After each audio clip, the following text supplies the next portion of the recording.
Is this a joke? Says Kate. I can sense that there's at least 100 of you hiding behind the trees all around us. 100 of them? Holy shit, how big is this group?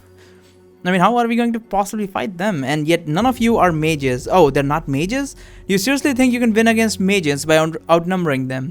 Mages are no gods. They bleed just like the rest of us. If they bleed, they can be killed, and so can you. After he finishes his phrase, he blows a very loud horn which drowns out all other sounds in the woods. And suddenly, well, I guess they're not mages, then it would be a bit easier, I suppose. Not too much, though. And suddenly a rain of crossbow bolts come flying towards us from every direction. Kate quickly makes an ice dome around us to block their shots. Barry, can you see through this through the smoke? Who's Barry? My character's name was Barry? No. Our character's name was not Barry as far as I can remember. Maybe it was? I don't remember. I take a look around through a semi-transparent ice dome and try to see if I can distinguish any figures through the distant smoke, and appears that even with all of the unfavorable circumstances, I can still see our enemies clearly enough. So observation stat is truly amazing. That's because we got this thing at the top. Hearing check successful and observation check successful, level 3, because we put some stuff into that. Observation is level 3, hearing is level 3. I'm gonna get the reflexes, and after that I'm gonna get the speed. I feel like both of these maybe I will get premonition, I don't know. We'll see. Anyway, where were we? Yeah. As I can see them clear as crystal. Good. Then you will be my eyes. When I dismiss this dome, I want you to give me all the possession. I will take care of them while shielding you from any attacks. Till I'd rather fight the enemies head on and ask for an ice dagger? No, go with the plan. I agree to go with the plan, and she dismisses her dome. There's one over there right beneath that branch, I tell her. She sends an ice cone that way and hits him in the chest. You got him. There's another one over there. Right next to that tree. Which one? That one. Which side? The left one. What's his height? I measure him with my eyes. What, 5'7", I guess? He sends under a cone of ice, which goes right through his head. He is dead. Alright, the next one is taking too long. Kate interrupts me while conjuring floating ice shields left and right to defend us from the onslaught of crossbow bolts. I have an idea. She creates 2 huge fans made of ice right above the smoke screen on our left side. They start moving by themselves and blowing the smoke away. It's working, she says, as she conjures a few more to deal with the remainder of the smoke. No, shouts the man with the high-pitched voice. Don't let her blow with the smoke. It's too late though. There are already hundreds of ice blades forming in the air above Kate. She's sending them flying all at once in all directions. The crossbowmen didn't even know what hit them. They were dead before they got to lift their gaze. One last crossbowman who managed to survive the onslaught is now making a run towards us in a desperate attempt to get behind Kate and to shoot her before she notices. Kate remains unfazed and shoots an ice cone straight into his head, sending his corpse tumbling to the ground while his crossbow drops from his hands and lands a few feet behind me. I guess, yeah, as I said, it did become fairly easier after the fact that they are not mages. Yeah, so taking on a mage would be very difficult for a normal enemy. It will have to be very sneaky with it, except for the surrender banshee bullshit they did. If they did it like immediately shot at her and she didn't notice and we couldn't react in time, then she would possibly have been dead. So yeah, that settles it. It's gonna be, if it's a brute force strength match, then even 100 men cannot possibly defeat her, apparently. After I pick up the crossbow, I see that an enormous hand made of ice is now holding their leader by the back of his tunic, dragging him towards us. While he is frantically trying to break free, by the looks of his fancy garments, he appears to be some rich noble from one of those. Why would he come here? A rich noble would not go anywhere near a dangerous place like this. But one of the more prosperous cities of the West. That would explain how he could motivate so many people to follow him on his suicide mission. Let me go, I order you, in the name of the Duke of Bagleberry, unhand me. The ice hand ignores him completely and throws him at our feet. As he sees us, the man lets out a loud squeaks and jumps back. He trips over his own feet, lands on his rear. Please, please. His tone of voice has completely changed. He sounds like he's about to cry. Throws himself at my feet. I only wanted to become famous by winning the tournament. I'm sorry I attacked. Please don't kill me. I have a lot of money. Here, you can take it. You can take it all. Just spare me my life. Throws a bag of golden coins at the ground as he throws himself at my feet. This is quite a lot of money. I could easily live most of my remaining life in luxury with just this amount. Take his money and spare his life. Spare his life, but don't take his money. Kill him and take his money. Kill him, but don't take his money. Pressure him into telling me where he hiding the rest of his gold. Well, I don't think gold will help a lot in this situation, considering even if we take the gold, right? a whole match, this is going to be a heavy weight tied to us, and we're going to be carrying the weight around. Definitely not going to spare him, because, you know, if he did this once, maybe he will, you know, get some, this time maybe get a mage and go like, hey mage, I've got loads of money, and I got loads of money back there, back at my place. I'm like the Duke or whatever, and you know, you work for me, and you know, even if you don't win, I can at least give you all that good money if you want. But so we're gonna go for kill him and don't take his money. Ignore his plea and shoot him in the head. He would have done the same to me in this situation. I decided to not take his money, since unlikely it will be of any use to me in this tournament. It will just weigh me down. Correct observation. I normally would have not made this observation had I not played Medieval Fantasy, because that game has made me panic at every goddamn choice. You're done here. Let's get back to our cave. That was a sleeping dart, you know. Kate tells me as we make our way back to the camp. The dart you saved me from, I'm not sure what would happen if you hadn't intervened. Yeah, that's what I was saying, that a carefully placed sneak attack could take care of these characters. She stops for a little while, then looks at me. That's twice I owe you now, Barry. Did you ever consider opening up a bank? A bank? Okay. I'll give that a thought at the end of the tournament. We spent the rest of our trip back in silence, but I didn't really find it awkward anymore. After all we've been through this morning, a lot of bit of quiet is more than welcome. Chapter 4. They really should name the chapters, honestly. Darren was waiting for us in front of our cave. The moment we got in hearing range of him, he started to rant about how we shouldn't have gone off on our own, and about how we should stick together at all times. Kate simply waved him off and went inside our sleep to get some more inside our cave to get some more sleep. After telling him that this morning's event had tired her out, when Darren asked me what she meant, I told him all about the Duke of Bagelberry and his merry men and how they ambushed us. You were lucky that you managed to get out of there alive, Darren said to me. Why did we even bother to have a strategy meeting yesterday if you were all going to ignore it afterwards anyway? After we cooled off a bit, the two of us resumed our guard duty, posting ourselves in front of the cave's entrance. As we stand guard, we start discussing about the tournament and its organizations as we have seen it thus far. I just can't understand it, Darren tells me. What are the organizers thinking? They are letting people without any trace of magic join this contest, and they don't even bother to enforce a rule that prohibits fighting before they announce the objective. It's like they don't even care about all the lives that are at the stakes. I don't think they do, I tell Darren. Do you remember what they made us agree to before joining the tournament? Whoever wins this championship will be obligated to come to Varathia's aid in case of an outside invasion. So they need people to defend Varathia? People only agreed to it because there hasn't been an attempt at invading Varathia in thousands of years. But I don't think that's the point. That civilization standing up for thousands of years, that's pretty good.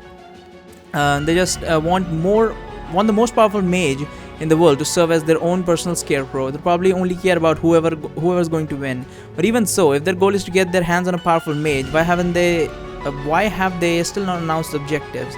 Wouldn't it be in their best interest to get the tournament finished as quickly as possible? Maybe there are no objectives. Maybe they encounter some unexpected technical difficulties. Maybe they're waiting for our numbers to decrease. It's not second one. I feel like it's either the first one or either the second one. But they did say they were going to give out the objectives. So the fact that they allowed like normal people to enter this tournament, I'm guessing they want normal people to enter and see if some normal person is ingenious enough while being a normal person to be able to make it to the absolute top and get the Magium. And once they get the Magium, obviously they can become a mage, you know.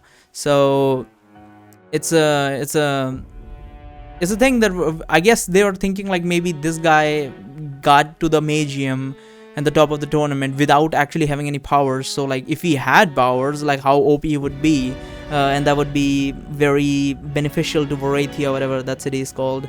I highly doubt they're waiting for the numbers to decrease. I mean, they would just set a limit of how many people there are. I mean, why would they bother setting that? Maybe there are no objectives.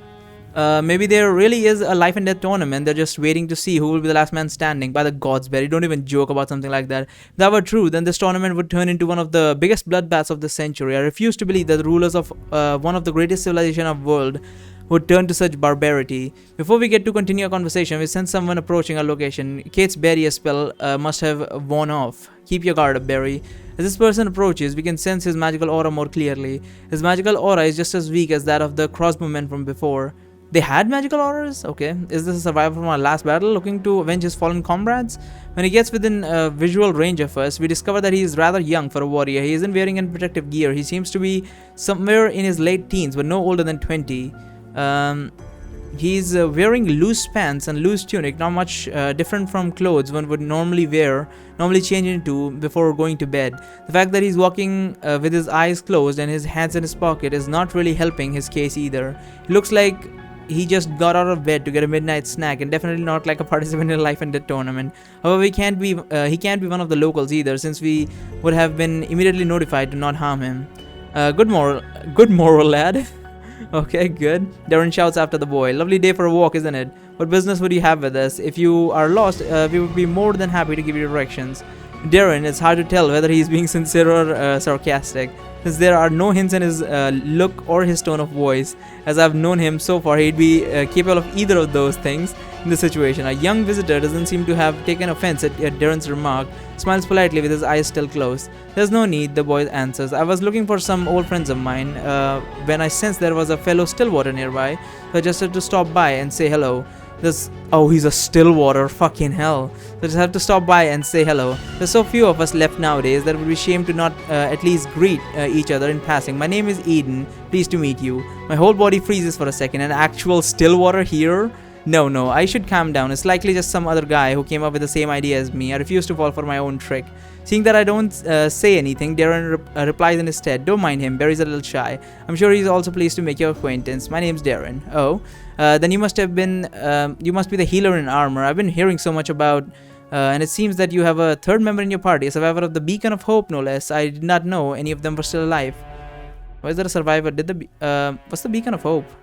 You mean she didn't tell you? Well then, I won't spoil the surprise. Why don't you ask her yourself when she wakes up, my Stillwater friend?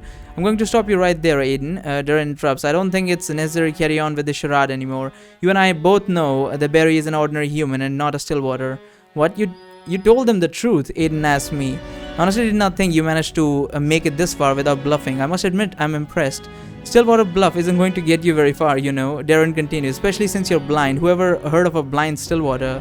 But makes you think I'm blind? You've been keeping your eyes closed ever since we first saw you. Oh, this? I actually can see just fine. I first closed my eyes long ago when I got tired of seeing the ugliest of humanity.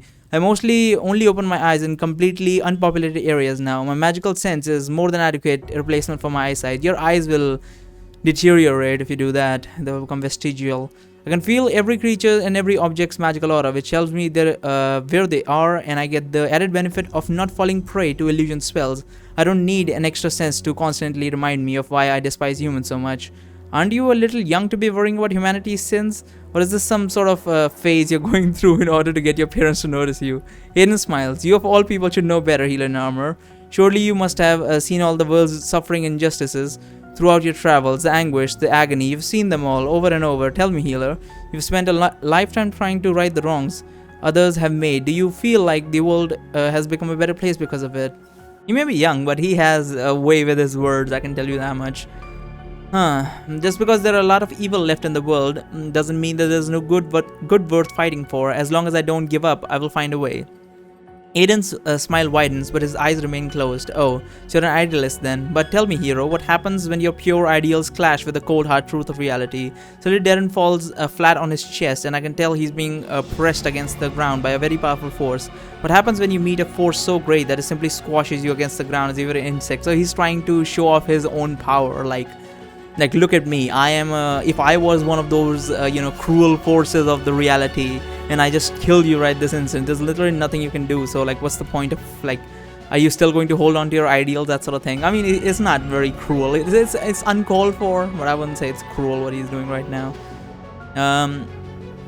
The force pushing Darren against the ground intensified so much that it made a large Darren-shaped hole in the hard rock swell beneath him. He could no longer hold back the pain and started screaming in agony. Okay, that is cruel. I realize my hands have gone cold and my whole body shaking. I need to pull myself back together. If I screw this up, it all gets slaughtered. Let him go, I tell Eden, trying to sound as confident as possible. You want to save your friend, Barry? And how about we make it an even trade? Your life for this. I promise I'll leave your friend alone if you give life for him. What do you say? Now would I accept that trade? That would just be death. Propose a different trade. What on the trade? What do you have in mind? When we first met, you said you were looking for some friends. If you let us live, we could deliver a message for you in case we find these friends of yours before you do. So you're saying your friend's life is only worth delivering a message. it is to you. I think you've already made it abundantly clear that human life holds no value to you. That means it should be all the same to you if you let us live or not. But if you let us live and you will get your message delivered, how's that for an even trade? I mean, this was a very clever thing that he just did. I didn't know what he proposed, but that was a good one.